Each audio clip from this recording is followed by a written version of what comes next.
Uyu munsi tugiye kuganira ku nsanganyamatsiko ivuga ngo umugabo ni umutware. Umugabo ni umutware, umugore akaba umufasha. Ese kubera iki tuvuga ngo umugabo ni umutware, umugore akaba umufasha? Iyo tugiye mu ijambo ry'Imana riduhamiriza neza ko iyo umuntu ajya kuremwa, Imana yamuremye ibanza umugabo. Imaze kubanza umugabo ikurikizaho umugore. Kandi umugore tubwirwa ko yavuye mu rubavu rw'umugabo. Umugabo rero ni umutware, umugore akaba umufasha w'umugabo. Hari abahakana rero ubwo butware bw'abagabo. Uko byagenda kose, uko waba umeze kose, ntabwo wakuraho ubutware bw'umugabo. Ubwo butware yabuhawe n'Imana. Mbere y'uko dukomeza, reka mbanze mbashimire mwebwe mwese mwabanye natwe, mwebwe mwese mwadushyigikiye, mwebwe mwese mwakurikiye ibiganiro byacu kuri Narada Golden TV. Ndabashimiye cyane cyane cyane, muri abantu b'agaciro kuri jyewe. Kubona abantu bagushyigikira, kubona abantu bagukurikira ntabwo ari ibintu byoroshye, ariko mu by'ukuri njyewe ku giti cyanjye ndabashimiye.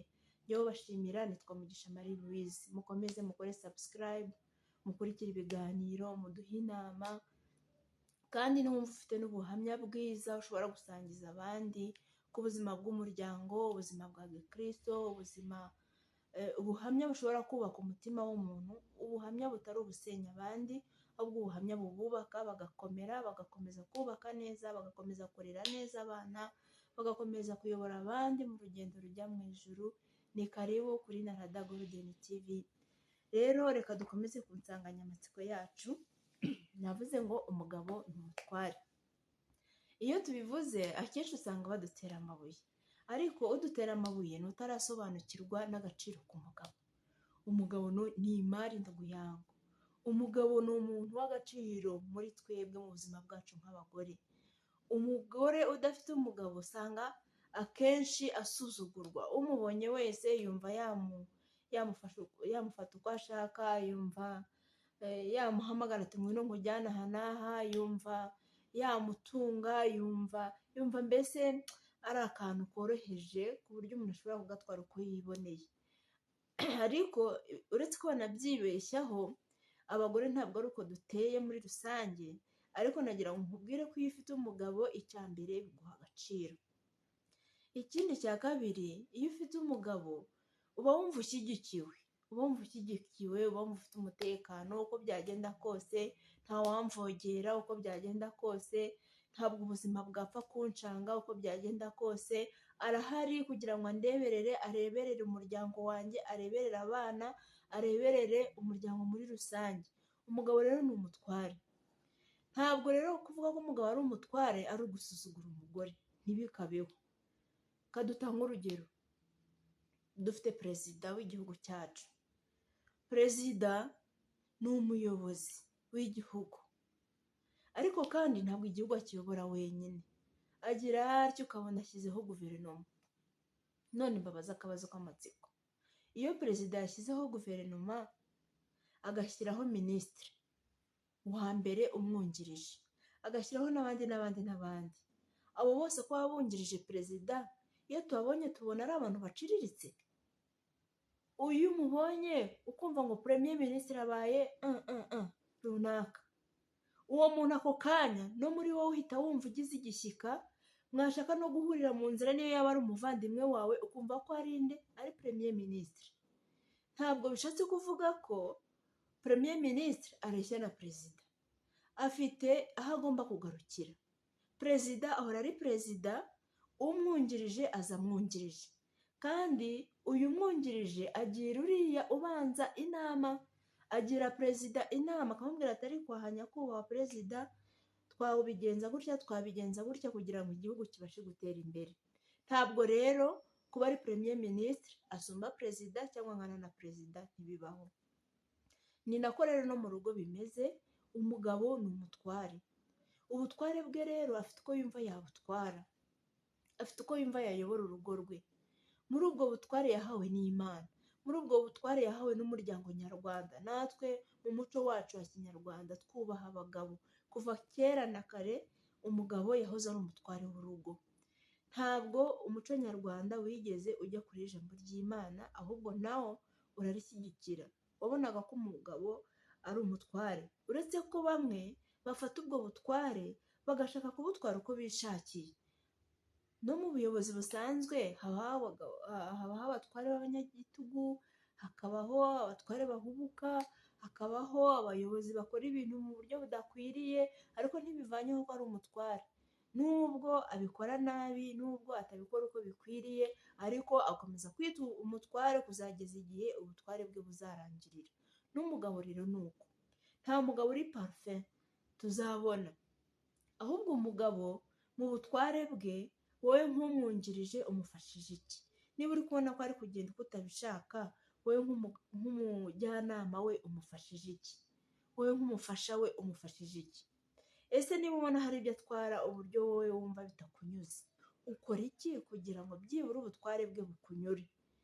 None niba umugabo wawe ashobora kujya mu buyobozi busanzwe, akabasha kuyobora umurenge, akabasha kuyobora akarere, akabasha kuyobora province, akabasha kuyobora institution runaka, akabishobora kubera ko afite abandi bajyanama bamwungirije, bamubwira ati ariko aha twakora gutya, hariya twakora gutya, bikemera, wa murenge bakawuterura bakawugira indashyikirwa. Kubera iki wowe nk'umujyanama we mu rugo utamufasha kugera ku budashyikirwa mu buyobozi bwe? Gerageza urebe mu nguni zose. Hari inguni afunze nk'umugabo, ariko nawe hari iyo ufunze nk'umugore. Uko byagenda kose, nta muntu ushobora gufata inguni y'umugabo ngo ayifunge ayigire iy'umugore, cyangwa se umugore nafunga inguni y'umugabo bishoboke. Ntabwo bishoboka. Niba bidashoboka rero, buri wese afunga inguni ye n'undi afunga inguni ye. Buri wese afunga inguni ye n'undi afunga inguni ye. Nk'umujyanama umenye ko uri umujyanama,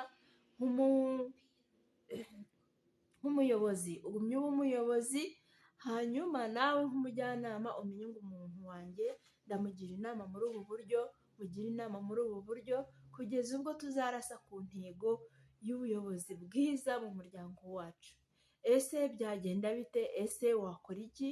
Ese niba habayeho kwitwara nabi k'umutware wawe, niba habayeho kwitwara nabi muri gestion y'amafaranga, niba habayeho kwitwara nabi akagira reaction itari nziza mu rugo, wowe nkawe nk'umujyanama ukora iki? Wowe nk'umujyanama rero hari ibyo usabwa gukora. Urareba uti mu bujyanama bwanjye, ese njyewe byaba byapfiriye? Ese namufasha gute? Ese niba azamuha uburakari bwinshi, nabigenza nte kugira ngo ibintu bigende neza? Ese namuririmbira? Ese nagerageza kumuguyaguya mu buhe buryo? Ese naca bugufi gute? Hari abajyanama rero muri twebwe batazi guca bugufi, aravuga nawe akavuga, yavuga ati ibi ntibigenda nawe akavuga, yavuga ngo ndivumbuye nawe akivumbura. Ibyo bintu ntabwo byubaka, birasenya. Ntabwo byubaka, birasenya. Niyo mpamvu niba yivumbuye ukabona hari ikitagenze neza, shaka umwanya mwiza wo kuza kumuganiriza atuje, atari muri cya gihe cy'uburakari bukabije. Muganire, umugire inama uti mutware wanjye rwose, nubwo byagenze kuriya bikagenda kuriya, mu by'ukuri ntabwo ariko byari bikwiye kugenda, ahubwo tubigenze uko ukamugaruza neza. Niba ashobora kujya hanze abandi bakamuguyaguya, bakamucisha makeya, bakagira ibyo bamukuraho, ese wowe kubera iki utabigerageza mu rugo rwawe kugira ngo nawe urebe ko urugo rwawe rwajya mbere? Rero mureke tubaharire ubutware bwabo, twe kuburwanira nabo, si twebwe twawubahaye, nta nubwo ari twebwe twenda kububambura. Gusa ntabwo bivuze ngo dukandamizwe, nta nubwo bivuze ngo batugende hejuru, ahubwo twebwe mu bujyanama bwacu dutume duhesha agaciro ubujyanama bwacu. Iyo umujyanama yitwaye neza, uwagira inama aramwumva, yamugira inama nzima, inama arazakira kandi akazishyira mu bikorwa. Rero wa mujyanama we mwiza, reba mu nguni yawe nawe arebe mu nguni ye, kugira ngo mubashe gufatanyiriza hamwe guteza imbere urugo rwanyu, ubashe gushyigikira umutware wawe, abashe kuyobora igihugu cye neza, aricyo urugo rwawe. Ibi ngibi uzabigiriramo inyungu zigiye zitandukanye.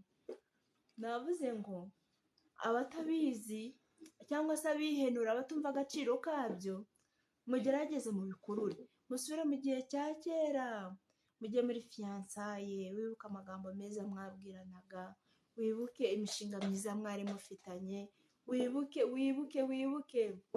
ukuntu yagutoranyije mu bandi akavuga ati uyu nguyu nzabana nawe ubuzima bwanjye bwose. Wongere wibuke ukuntu yakuragije ibye byose, wibuke ukuntu yakuragije imitungo ye yose, wibuke ko yavuze ngo uyu muntu azaba mama w'abana banjye. Niba ibyo bintu byose yaragutoranyije mu bandi ibihumbi n'amagana bari bahari, akemera kukuzana mu rugo ngo umubere umujyanama, kubera ko uyu munsi wumva wamusimbura mu butware bwe? Nta mpamvu n'imwe ihari.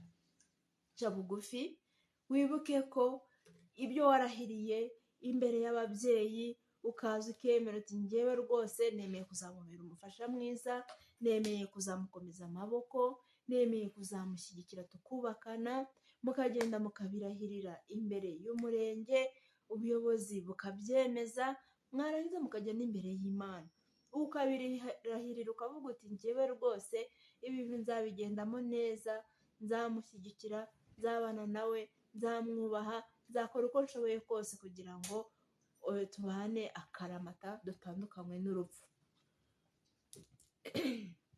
Ntabwo uyu munsi ariho ubonye ko urenze, ntabwo urenze habe na gato, ahubwo ugomba guca bugufi kugira ngo ubuyobozi bw'umutware wawe bujye mu bikorwa, bugende neza, ubutware bwe busugire, hanyuma urebe ukuntu akuyobora neza kandi akazagera ku ntego mwiyemeje.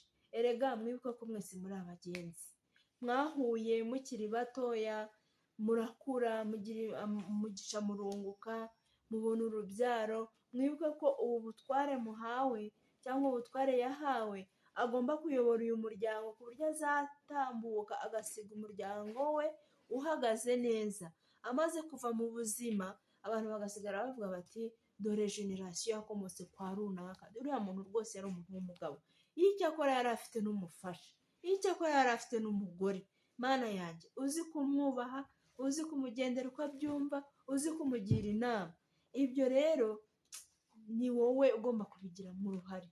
Umutware mwiza agirwa n'umujyanama mwiza, kandi umujyanama niwe ushobora kugira inama umutware, akamugira inama ku kintu kikaba successful cyangwa se kigafailinga. Rero dukwiriye kumenya ko ubu bujyanama bwacu tutagomba kubutesha agaciro ngo twumve ko turi cheap.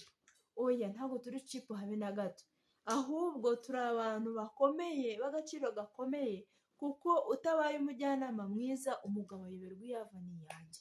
Rero ni byiza ko waba umujyanama mwiza mu rugo, ukaba umujyanama mwiza mu bana, ukaba byose kuri we, kuko uko urushaho kumushyigikira niko arushaho kuzamuka mu ntera, kurushaho kumushyigikira niko arushaho kuzamuka mu ntera, akagira icyubahiro mu muryango, akagira icyubahiro mu muryango akomokamo, akagira icyubahiro mu muryango wawe uvukamo, akagira icyubahiro muri sosiyete, akumva nawe arakomeye kubera ko afite umuntu umushyigikiye, umukomeje, umushyigikiye, umugira inama, afite umuntu umuhesha icyubahiro, atari wa muntu ugenda amutesha agaciro. Rero ndabakunda cyane, mukomeze mukore subscribe, mukomeze mukurikire ibiganiro byacu, mukomeze rwose mudushyigikire, n'undi wumva hari ubujyanama bwiza yaduha tugakomeza guteza imbere umuryango, nawe ni karibu. Gusa ntabwo nasoza ko ntababwiye ko umuyobozi mukuru wa mbere dufite ni Imana Data wa twese, kandi Yesu Kristo ni umutwe w'umugabo, nk'uko umugabo ari umutwe w'umugore we. Rero Yesu arabakunda, aradukunda twese, kandi ntimwibagirwe ko agiye kugaruka vuba. Tumwitegure, azaza, ntabwo azatinda, igihe kizagera ku isaha twebwe tutazi, Yesu azaba ari kumwe natwe vuba bidatinze. Reka rero njyewe nawe tugire imyiteguro ihagije yo kuzabona umwami wacu mu izina rya Yesu.